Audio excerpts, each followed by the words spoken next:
वाराणसी प्राचीन वैदिक गुरुकुलों और शैव नगरी के रूप में प्रसिद्ध है। इस नगर से भगवान शिव और भारतीयों का जो गहरा संबंध है वह किसी से अछूता नहीं है। तो चलिए आज हम आपको लेकर चलते हैं वाराणसी। यह अद्भुत और अकल्पनीय नगर वास्तव में रहस्यों से भरा हुआ है। इतिहास की दृष्टि से आप जितना इस नगर के बारे में जानते हैं वह मात्र ऊंट के मुंह में जीरे जितना है। वाराणसी पर बहुत कुछ लिखा गया, कहा गया और सुना भी गया है, फिर भी इसकी महिमा का बखान किसी भी रूप में कर पाना संभव नहीं। आज हम आपको वाराणसी ले तो आए हैं, मगर आज हम आपको वाराणसी के बारे में वह बताएंगे जो इससे पहले शायद ही किसी ने बताया हो। जी हाँ, आज हम आपको वाराणसी का पुरातात्विक पक्ष बताएंगे जो गुप्त काल और उसके बाद के पुरातात्विक साक्ष्यों से भरा पड़ा है। गुप्त पूर्व वाराणसी नगर का इतिहास और उसकी पुरातात्विक समीक्षा हम किसी अन्य वीडियो में आगे करेंगे। यहाँ से चारों वेदों के विभिन्न चरणों के गुरुकुलों की मुहरें प्राप्त हो चुकी हैं। गुप्त काल में यहाँ असंख्य शिव मंदिर थे। आज हम वाराणसी का इतिहास पुरातात्विक साक्ष्यों के आधार पर जानने का प्रयास करेंगे। वाराणसी की खुदाई से अनेकों मुहरें प्राप्त हुई थी, जिनसे वाराणसी की तत्कालीन संस्कृति और इतिहास का पता चलता है। वाराणसी के कुछ शासकों की मुहरें हम आपको दिखा रहे हैं। यह कुषाणकालीन ब्राह्मी में लिखी मुहर है। इस पर मध्य में धनुष तीर है, दाएं तरफ शूल है जो भगवान कार्तिकेय का शस्त्र है, बाएं तरफ वामामुख यूप स्तंभ है जो कि राजा के यज्ञकर्ता होने का प्रतीक है। नीचे ब्राह्मी में राज्ञा नवश्य लिखा है। आप अपने स्क्रीन पर इस मुहर का रेखाचित्र और लिप्यांतरण भी देख सकते हैं। इसके अलावा यूप उल्लेखित अन्य मुहर भी देखें।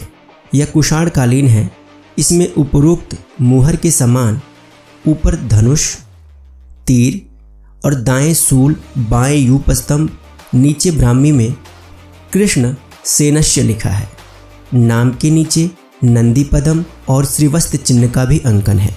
इस मुहर का रेखाचित्र और लिप्यांतरण आप अपने स्क्रीन पर देख सकते हैं। अब बात करते हैं शिवस्थल अभी मुक्तेश्वर की मुहर के बारे में। यह मुहर भी गुप्तकालीन है। इसमें ऊपर नंदी का अंकन है, नीचे शिवस्थल का नाम है जो कि थोड़ा अस्पष्ट है। अभी मुक्तेश्वर आज भी भगवान शिव के इस प्रकार के नामों के मंदिर अनेकों जगह मिलते हैं। यह देखें पितकेश्वर की मुहर। यह भी गुप्तकालीन है। इसमें नंदी के सामने परशु सहित त्रिशूल का अंकन है। नीचे ब्राह्मी लिपि में पितकेश्वर स्वामिणु लिखा है। यह भी किसी प्राचीन मंदिर की मुहर है और इस मुहर का भी रेखाचित्र और लिप्यांतरण आप स्क्रीन पर देख सकते हैं। अब चलिए आपको दिखाते हैं योगीश्वर की मुहर। यह भी गुप्तकाल की है। इसमें ऊपर त्रिशूल, कलश, वृक्ष यानी कि विल्व का अंकन है। नीचे ब्राह्मी लिपि में योगीश्वर लिखा है जो कि भगवान शिव का नाम है। इस मुहर का भी रेखाचित्र और लिप्यांतरण आप स्क्रीन पर देख सकते हैं। इसके अलावा यह देखिए, यह है श्री कालेश्वर की मुहर। यह भी गुप्तकालीन है।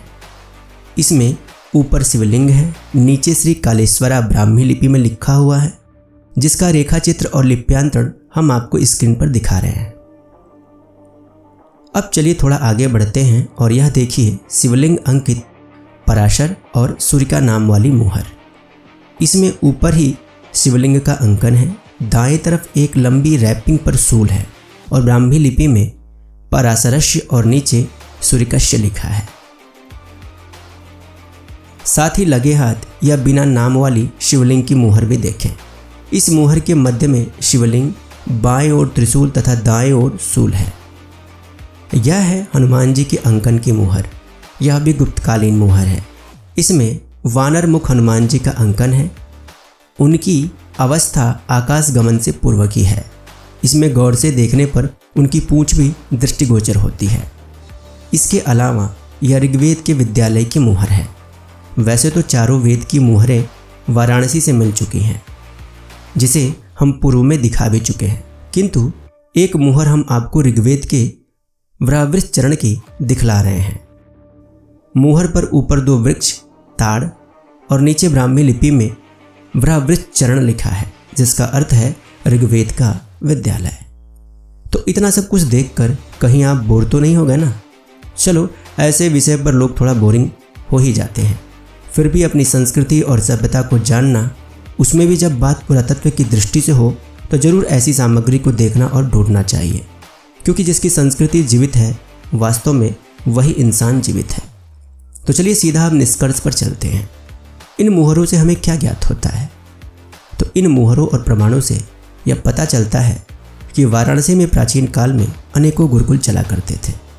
वाराणसी शिक्षा का केंद्र होने के साथ साथ आध्यात्मिक चेतना और जागृति का भी क्षेत्र रहा है, जहाँ राजाओं द्वारा यज्ञ आदि होते रहे हैं। यह स्थल अनेकों शैव मंदिरों से सुशोभित था, जिसमें से कुछ आज भी बदले स्वरूप में स्थित हैं और कुछ विभिन्न कारणों से नष्ट हो चुके हैं। फिर भी इस क्षेत्र की महिमा और इसका इतिहास अमर है। तो चलिए आज की इस वीडियो में बस इतना ही। हम फिर मिलेंगे अगले अंक में। तब तक के लिए आप सभी को जय सिया राम।